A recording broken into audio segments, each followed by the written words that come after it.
cabe duda de que una de las estrellas respecto a temas científicos de este congreso está siendo la insuficiencia cardíaca. Tenemos nuevos datos, tenemos una patología importante y tenemos nuevas guías. ¿Ah, sí? Sí.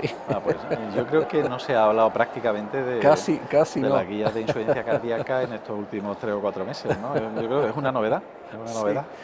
Posiblemente es uno de los documentos más desmenuzados y es un documento extenso.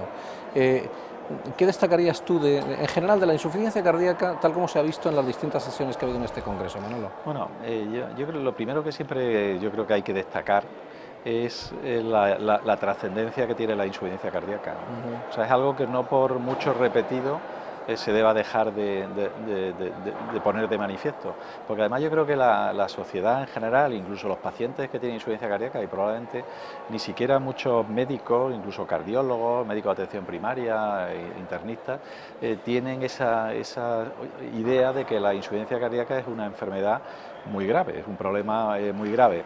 Probablemente, no sé si estarás de acuerdo, Eduardo, porque a todo lo que es muy frecuente, pues parece que le quitas importancia. Entonces, hay tal cantidad de pacientes con insuficiencia cardíaca que además suelen responder bien en la fase aguda al tratamiento, que nos olvidamos de que luego a largo plazo pues esos pacientes tienen un pronóstico bastante desfavorable, incluso en el contexto del mejor tratamiento posible. Sí, y a veces la culpa también es la terminología. Por ejemplo, en una autonomía de la cual procedemos ambos, hay en marcha un proceso para el manejo de los pacientes crónicos y el paradigma es la insuficiencia cardíaca.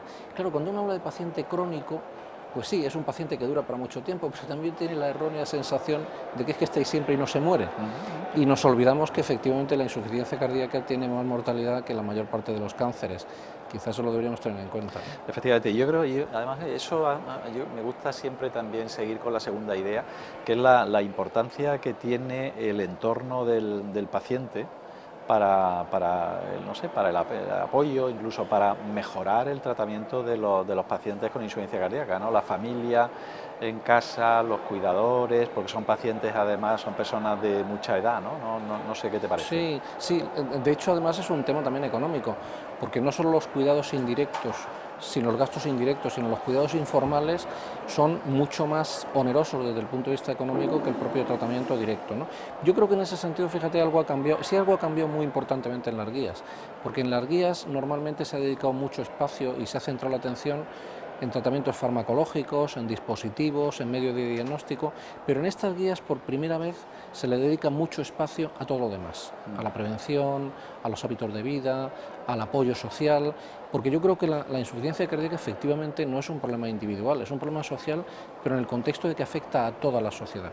Quizá nosotros no hemos sido capaces de transmitir eso de una forma muy clara. Sí, yo creo que eso es muy importante porque efectivamente cuando miras lo que representa, lo que se gasta un sistema público de salud, un país, en el tratamiento o en el manejo de los pacientes con insuficiencia cardíaca, pues está entre un 2 y un 4% de todo lo que se gasta en sanidad. Es decir, que eso, que yo no sé si serán millones o billones de euros, lo que es el presupuesto sanitario de un país, y es una cifra que no es despreciable. Es decir, que entre un 2 y un 4% de todo lo que gastamos en sanidad, por ejemplo en España, se destine al tratamiento de la insuficiencia cardíaca, pues por una parte te habla de lo importante que es rentabilizar esos recursos, pero por otra parte también de lo que te dice es que lo que tú decías que han puesto de manifiesto estas guías es que hay otras medidas, que sería fundamental, por ejemplo, el tema de la prevención, pues que las guías le dan mucha importancia a la prevención de la insuficiencia cardíaca en personas con factores de riesgo o en personas que ya han tenido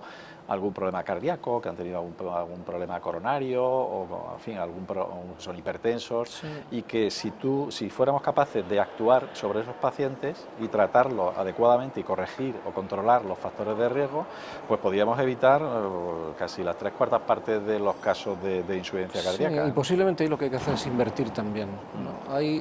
No es el campo de la insuficiencia cardíaca, pero un campo que tiene que ver también con él, que es el campo de la cardiopatía isquémica. En un análisis reciente de la situación en España, resulta que el 50% de la reducción de mortalidad por enfermedad coronaria isquémica es debida a cambios en hábitos de vida. Exactamente. Un 10% a prevención primaria, un 10% a prevención secundaria y solo un 10% de la reducción de la mortalidad a lo que hacemos en los hospitales con toda nuestra tecnología. La diferencia es que en esto último gastamos muchísimo dinero y en la educación de la sociedad, las medidas que pueden ayudar a prevenir, estamos gastando muy poco. E incluso en la normativa, porque es posible que cosas parecidas a la normativa sobre el tabaco, que ha tenido un impacto muy importante en el tabaquismo en España, pues se pudieran repetir de alguna otra forma para efectivamente avanzar en ese camino que posiblemente es el más rentable. Y hay otro aspecto fundamental que también se nos olvida, que es el tema del ejercicio, del ejercicio físico y la rehabilitación dentro de lo que son los hábitos de vida saludables y de los cambios en los hábitos de vida nocivos, ¿no? O sea que evidentemente para prevenir problemas está claro que un ejercicio físico moderado es bueno, pero es que incluso en pacientes con insuficiencia cardíaca que no hace mucho tiempo pues prácticamente se les recomendaba que no se movieran porque el ejercicio les podía aumentar los síntomas y descompensarlos, pues ahora es que sabemos que un ejercicio físico, una rehabilitación adecuada a cada paciente, a la situación de cada paciente, pues no solamente es que les mejora la calidad de vida, ¿no?, sino es que le puede incluso disminuir el riesgo de descompensaciones. O sea, que son cosas que a veces nos centramos mucho en los fármacos, en el dispositivo, en el aparatito, y nos olvidamos de que hay otras muchas medidas que son, por supuesto, mucho más económicas, mucho más rentables y que encima te pueden ayudar a prevenir y a retardar el progreso de la insuficiencia cardíaca, ¿no? Y de hecho muchas veces cuando implementamos un cambio en el tratamiento o nos planteamos una cirugía, un dispositivo complejo, ponemos siempre la coletilla antes de que enfermos que no responden al tratamiento médico óptimo, pero tenemos la tentación de pensar que el tratamiento médico óptimo es un checklist de medicamentos. Si está tomando esto, esto, esto y esto, está bien tratado. Y hay muchas más cosas, como eso, como el déficit de hierro, etcétera, que son efectivas y que consiguen efectivamente que el enfermo se encuentre mejor, sin las cuales además el tratamiento médico nunca es óptimo. Claro. Efectivamente, y yo creo que eso también nos lleva al tema de la complejidad del manejo del tratamiento de los pacientes, que implica un montón de cosas.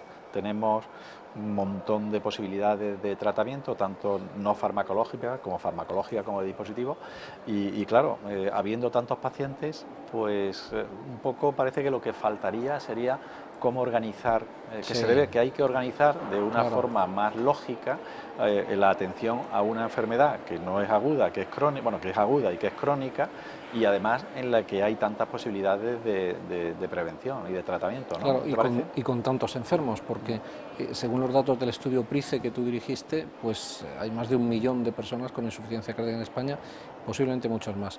Claro, el problema es la necesidad de atender a tantos pacientes con un abordaje integral, que básicamente lo que necesitas no son recursos materiales, sino tiempo.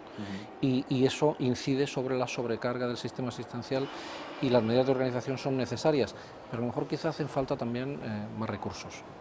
Hombre, evidentemente recursos para una patología tan sensible, evidentemente hacen falta, ¿no? Y es bueno además también que haya investigación y que se vayan avanzando en nuevas posibilidades de tratamiento. Pero yo creo que en el momento actual uno de los aspectos fundamentales es que hay que optimizar el tratamiento, y para eso hace falta organizar el cómo asistimos, cómo tratamos, cómo manejamos los pacientes con insuficiencia cardíaca. Y yo creo que esto, lo que hay que hacer es algo que ya se lleva haciendo desde hace 10 años, no más, que son todo este tipo de programas, unidades multidisciplinarias de insuficiencia cardíaca, contando con todos los profesionales, cardiólogos, internistas, atención primaria, enfermería, etcétera, en donde haya una vía clínica común con unos protocolos de contacto que hagan que se facilite el tratamiento más correcto posible, ¿no? Y yo creo que eso es algo que también se escapaba un poco a lo que antes se tenía, de tratamientos muy concretos que querías que tuvieran un efecto, muy centrados en la atención a procesos agudos durante el ingreso por una descompensación y tal, y esto es lo que yo creo que ayuda y facilita, y de hecho se está ya viendo a poder mejorar el pronóstico de estos pacientes, ¿no? Sí, yo creo que podríamos resumir, podríamos cerrar un poco esta discusión diciendo que, bueno, que la insuficiencia cardíaca es un tema muy importante en términos de gravedad, en términos de prevalencia, pero que es un tema que supone un reto para la sociedad, por supuesto para la implicación de todos los profesionales sanitarios, pero también para la implicación de todo el entorno social, que incluye pues desde la educación a niveles más básicos hasta la facilitación de espacios para ejercicio, etcétera, etcétera. Es un reto importante, lo que pasa es que es un reto para el cual nosotros nos estamos preparando, nos hemos venido preparando mucho tiempo. Como sociedad yo creo que somos una sociedad madura, la Sociedad Española de Cardiología por supuesto, pero la sociedad española en general, y que lo único que tenemos que hacer es poner manos a la obra para intentar mejorar todo esto.